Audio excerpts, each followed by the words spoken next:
Belajar dari perang dagang periode pertama yang terjadi sejak 2018 sampai akhir 2019, nyatanya telah membawa dana asing keluar dari pasar Republik Indonesia sampai puluhan triliun.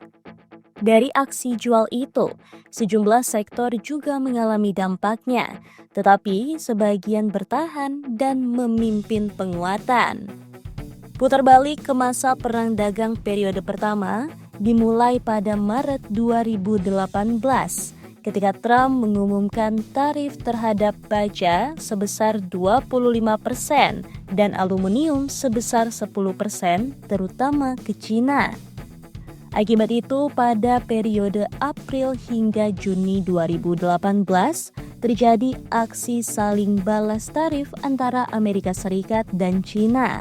Meskipun aturan itu belum sepenuhnya berlaku pada waktu itu. Barulah pada 6 Juli 2018, perang dagang antara dua negara besar itu resmi dimulai, ketika Amerika Serikat memberlakukan tarif sebesar 25% terhadap barang-barang impor dari Cina, senilai 34 miliar dolar. Sebagai balasan, Cina langsung mengenakan tarif yang sama terhadap barang-barang Amerika Serikat dengan nilai yang setara. Tak berhenti di situ, balasan tarif juga semakin memanas pada September 2018, di mana Amerika Serikat menerapkan tarif tambahan terhadap 200 miliar US dollar barang Cina. Meskipun yang bersitegang lebih berat pada dua negara ini, tetapi efeknya cukup terasa di Indonesia. Kami menghitung sejak Maret 2018 hingga Desember 2019, dana asing yang keluar dari Indeks Harga Saham Gabungan atau IHSG mencapai lebih dari 74 triliun rupiah. Foreign outflow paling parah terjadi pada Juni 2018, nyaris 40 triliun rupiah. Mayoritas sektor mengalami pukulan akibat perang dagang periode satu ini.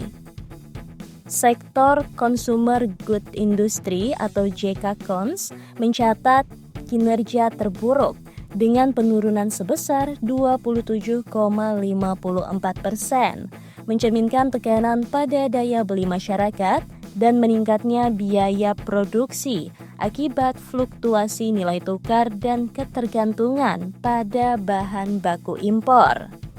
Sektor lainnya yang juga mengalami penurunan tajam adalah Miscellaneous Industry atau JKMISC dan Mining atau JKMING. Masing-masing turun sebesar 23,31% dan 23,23% akibat tekanan harga komoditas dan ketidakpastian global. Sektor Trade, Service and Investment atau JKTrade turun sebesar 19,08%. Sedangkan sektor agrikultur atau JKAgri dan properti atau JKProp juga melemah masing-masing sebesar 15,17% dan 6,98%. Sektor infrastruktur atau JKINFR meskipun tetap negatif menunjukkan ketahanan relatif dengan penurunan hanya sebesar 2,50%. Kemungkinan karena masih berlanjutnya proyek-proyek strategis nasional. Hanya ada dua sektor yang menguat, yaitu sektor Basic Industry and Chemical atau JK Basic, dengan kenaikan signifikan sebesar 26,37%, dan sektor Finance atau JK Fin yang tumbuh sebesar 14,31%.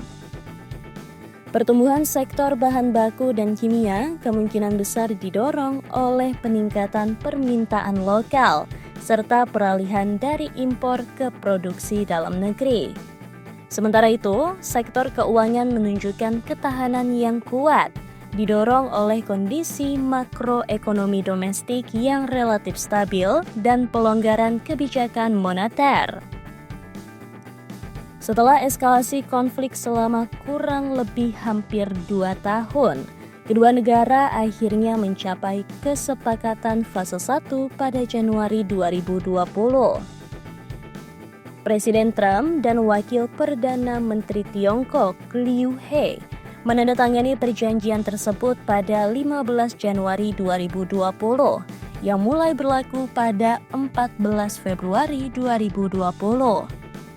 Perjanjian ini mencakup komitmen Tiongkok untuk meningkatkan pembelian produk pertanian, barang manufaktur, dan jasa dari Amerika Serikat, serta memperkuat perlindungan hak kekayaan intelektual. Namun perjanjian ini tidak menyelesaikan semua isu utama dalam sengketa perdagangan antara kedua negara. Meskipun perjanjian fase 1 ditandatangani, perang dagang tidak sepenuhnya berakhir, karena banyak tarif tetap diberlakukan dan ketegangan perdagangan berlanjut.